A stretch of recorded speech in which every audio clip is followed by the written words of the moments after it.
আজি প্ৰেছ মিটটো দিয়াৰ মূল উদ্দেশ্য হৈছে যে সকলোৱে জ্ঞাত যে এছআই জন্মনি ৰাভাৰ মৃত্যু হৈছে। এই মৃত্যু ৰহস্যৰ আঁতৰত। আজিৰ তাৰিখত ক্লিয়াৰ পিকচাৰ নাই যে তেখেতে কেনেকৈ মৃত্যু হ'ল। কোনোবাই ক'ব খুজিছে এক্সিডেণ্টেলি হৈছে, কিন্তু আজিৰ তাৰিখত আমি নিখিল ৰাভা ছাত্ৰ সন্থাই প্ৰথমতে জন্মনি ৰাভাৰ মৃত্যুত অত্যন্ত গভীৰ দুখ প্ৰকাশ কৰিছোঁ। পৰিয়ালবৰ্গলৈ সমবেদনা জ্ঞাপন কৰিছোঁ। কিন্তু আমি এইটো কথা কেতিয়াও মানি নলওঁ যে তাই এক্সিডেণ্টেলি মৃত্যু হৈছে।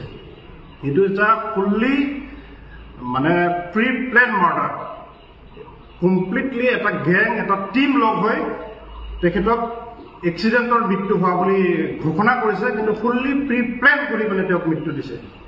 ইয়াত সমস্ত এডিশ্যনেল এছপিৰ পৰা আৰম্ভ কৰি এছপি, লখিমপুৰ, নগাঁও দুয়োখন ডিষ্ট্ৰিক্টৰ OC, IC বাৰে বাৰে আমি নিউজত পাই আহিছোঁ। IC সঞ্জীৱ বৰাৰ নাম, ৰূপজ্যোতি এডিশ্যনেল এছপি ৰূপজ্যোতি কলিতাৰ নাম, এডিশ্যনেল এছপি লুনা নেওগৰ নাম, ইয়াৰ লগতে মষ্ট প্ৰবলি এছপি কি দলে আছিলে লীনা দলেৰৰ নাম আহিছে। তেখেতসকলক আমি CID এতিয়া জেৰা অব্যাহত ৰাখিছে। সেই জেৰা তেখেতসকলকো আওতালৈ আনিব লাগে। কিন্তু নিখিল ৰাভা ছাত্ৰ সন্থাই আমি বাৰে বাৰে দাবী জনাই আহিছোঁ যে এই CIDৰ যি দাবী, যি CIDৰ জেৰা, এই জেৰাত আমি সন্তুষ্ট নহয়।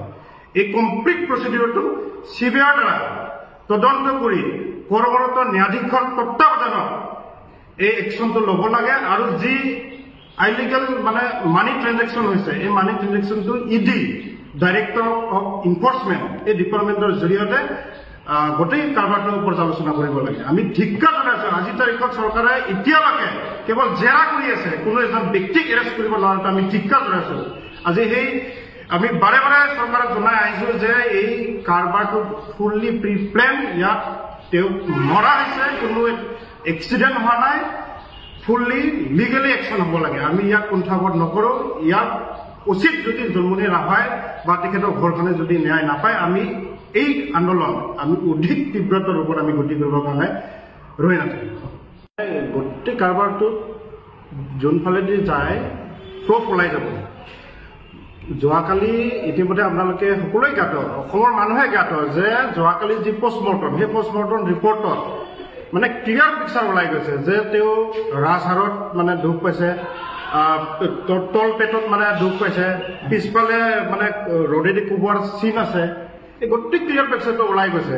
ইতিমধ্যে যিটো ঠাইত পষ্টমৰ্টম কৰা গৈছিলে সেই ঠাইত ডক্টৰে কৈছে যে যিখিনি জখম হৈছে সেই জখমৰ দ্বাৰা এজন ব্যক্তি কেতিয়াও মৃত্যু হ'ব নোৱাৰে। তৎসত্ত্বেও যে গোটেই কাৰবাৰটোক এক্সিডেণ্ট হিচাপে তেওঁলোকে ৰূপ ধাৰণ দিব বিচাৰিছে, সেই কথাটো আমি কেতিয়াও মানি নলওঁ।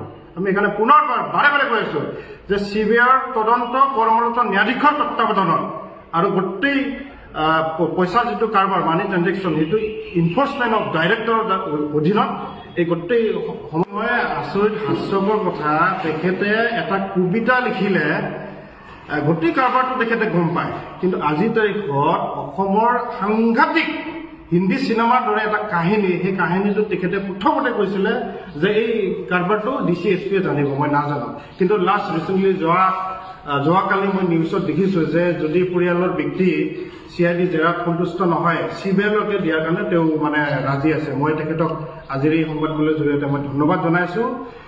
ফুল্লি CBIক এই কেছটো জাৰি কৰিব লাগে। CIDৰ ওপৰত CID is the branch of the Assam police. আমি তেখেতসকলৰ জাষ্টিছৰ ওপৰত আমি ভৰসা নকৰোঁ। এই কেছটো CBIক দিব লাগে। বাৰে বাৰে কৈ আহিছোঁ CBIৰ দ্বাৰা তদন্ত হ'ব লাগে।